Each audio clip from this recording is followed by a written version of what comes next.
خالد بن سعید رضی اللہ تعالیٰ عنہ سن ایمان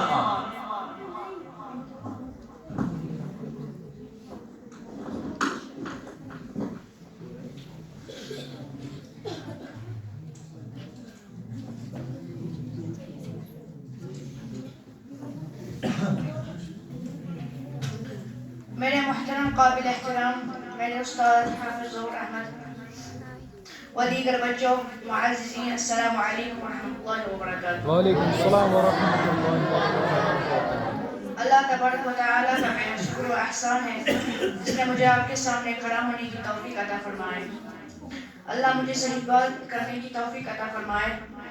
میں آج آپ حضرات کے سامنے اس موضوع پر بات کرنا چاہتا ہوں، مجھے امید ہے کہ آپ غور سے سنیں گے۔ حضرت خالد بن سعید اسلام کے جانشینوں میں ایک روشن نام حضرت خالد بن سعید کا بھی ہے۔ وہ ایک نامور خاندان کے فرد اور نہایت بہادری آدمی تھے۔ اسلام لانے والوں میں ان کا 5واں نمبر تھا۔ ان کے والد سعید بن عاص مکے میں خاندان بنی امیہ کے سردار تھے۔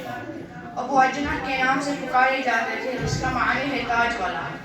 وہ جس رنگ کی پگڑی باندھتے تھے اس رنگ کی پگڑی ان کے احترام میں مکے میں کوئی استعمال نہیں کرتا تھا۔ ان کے 8 بیٹے تھے جن میں 3 حالت کفر میں مرے، لیکن 5 بیٹوں کا شمار اسلام کے جانشینوں میں ہوتا تھا۔ حضرت خالد بن سعید کہتے تھے کہ میں نے ایک رات خواب میں دیکھا کہ زمزم کے کنویں کے پاس ایک آگ کا شعلہ نکلا اور آسمان پر پھیل گیا۔ کوئی محسوس ہو رہا ہے کہ لات و عزا جنہیں عرب کے مشرکین پوجتے تھے برباد ہو گئے۔ یہ خواب میرے ذہن میں چھا گیا۔ پھر میں نے کئی خواب دیکھے۔ ایک خواب میں دیکھا کہ دوزخ کے کنارے پر کھڑا ہوں، اس کی وسعت مجھے دکھائی گئی ہے جس کو اللہ ہی بہتر جانتا ہے۔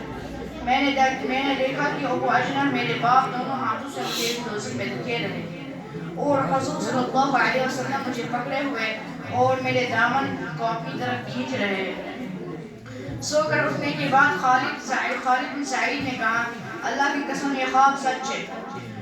وہ پھر اپنے دوست حضرت ابوبکر صدیق رضی اللہ عنہ کے پاس گئے تاکہ ان سے اپنا خواب بیان کریں۔ ابوبکر صدیق رضی اللہ عنہ نے فرمایا، اس میں خیر کا پہلو ہے۔ انشاءاللہ حضور صلی اللہ علیہ وسلم کی پیرو کرو گے تو اسلام ہی تم کو دوزخ سے بچا سکتا ہے۔ رہ گئے تمہارے باپ تو ان کے مقدر میں دوزخ لکھی ہے۔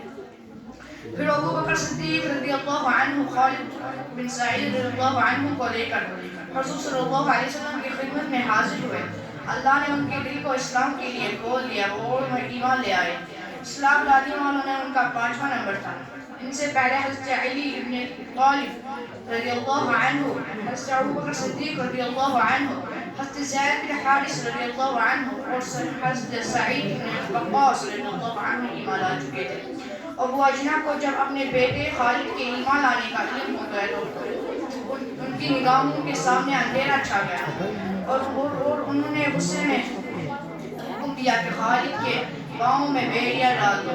پھر وہ ان سے مخاطب ہو کر بولے، تم محمد صلی اللہ علیہ وسلم کی پیرو ہو گئے ہو، حالانکہ تم جانتے ہو کہ پوری قوم ان کے خلاف ہے، وہ ہمارے معبود کو برا کہتے ہیں۔ خالد رضی اللہ عنہ نے جواب دیا، اللہ کی قسم وہ سچ کہتے ہیں۔ ابو عجنہ نے کہا، ایسے شخص کی بات کیسے مانی جا سکتی جو ہمارے باپ دادا کی دین کو برا کہتا ہو اور مرنے کے بعد دوبارہ اٹھائے جائے کا دعویٰ کرتا ہو۔ بخدا وہ سچے ہیں۔ اللہ نے مجھے ہدایت دی اور میں ایمان لایا۔ اللہ کے سوا کوئی معبود نہیں ہے اور محمد صلی اللہ علیہ وسلم کے اللہ کے بندے اور رسول ہیں۔ حضرت خالد رضی اللہ عنہ نے باپ کو جواب دیا، اب کیا تھا؟ ابو عجنہ بیٹے کو گرم ریت پر لائے اور تلتے ہوئے پتھروں پر ڈال دیا کہ شاید اس طرح باز آ جائے، مگر حضرت خالد کی زبان سے ایک ہی کلمہ نکلتا رہا، وہ یہ ہے، میں اللہ اور اس کے رسول پر ایمان لا چکا ہوں۔ اب کوئی چیز مجھے اس دین سے ہٹا نہیں سکتی۔ میں اسلام پر جیوں گا، اسلام پر مروں گا۔ ابو عجنہ سمجھ گئے کہ اب یہ لڑکا قابو میں نہیں آنے والا، خطرہ اس بات کا ہے کہیں اس کے بھائی اس کی باتوں میں نہ آ جائے۔ چنانچہ ان کی بیڑیاں کھول دے اور کہا کہ دور ہو جا میری نظروں سے، اور جہاں چاہیے لات کی قسم آج سے تیری روزی بند۔ خالد رضی اللہ عنہ یہ کہتے ہوا کہ رزق تو اللہ دینے والا ہے، تمہارے ہاتھ میں تو رزق نہیں ہے۔ تم کیسے میرا رزق بند کر سکتے ہو؟ اٹھ کر چل دیے۔ عیش و آرام کی زندگی میں پلے ہوئے نوجوان کو اسلام کی خاطر سارے دکھ قبول تھے۔ گھر سے نکل کر وہ جا رہے تھے کہ راستے میں ابن حرب ملے۔ ان کا حال دیکھ کر کہنے لگے، خالد تمہاری بربادی دیکھی نہیں جاتی، تم نے اپنے ہاتھوں سے اپنے خاندان کی عزت مٹی میں خاک میں ملا دی۔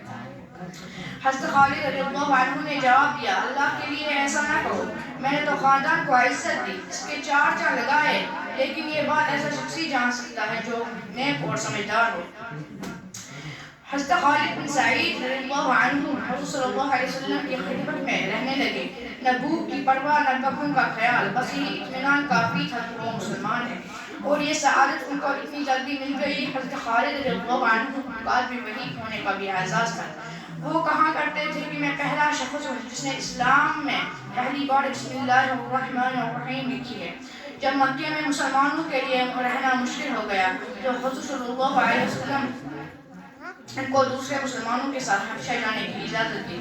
خالد کے بھائی عمر بن سعید بھی ایمان لے آئے اور وہ بھی حبشہ میں تھے۔ ابو اجنہ کو جب یہ خبر ملی کہ ان کے دوسرے بیٹے نے بھی اسلام قبول کر لیا ہے تو انہوں نے لوگوں سے کہا کہ اس غم نے مجھے مستقل مریض بنا دیا ہے، اور اگر میں اس مرض سے اچھا ہو گیا تو میں مکے میں محمد صلی اللہ علیہ وسلم کی معبود کو پوجنے والا ایک بھی آدمی نہیں چھوڑوں گا۔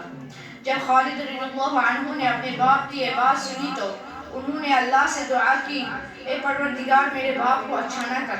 ان کی یہ دعا قبول ہو گئی اور ابو اجنہ اسی مرض سے مر کر دوزخ میں گیا۔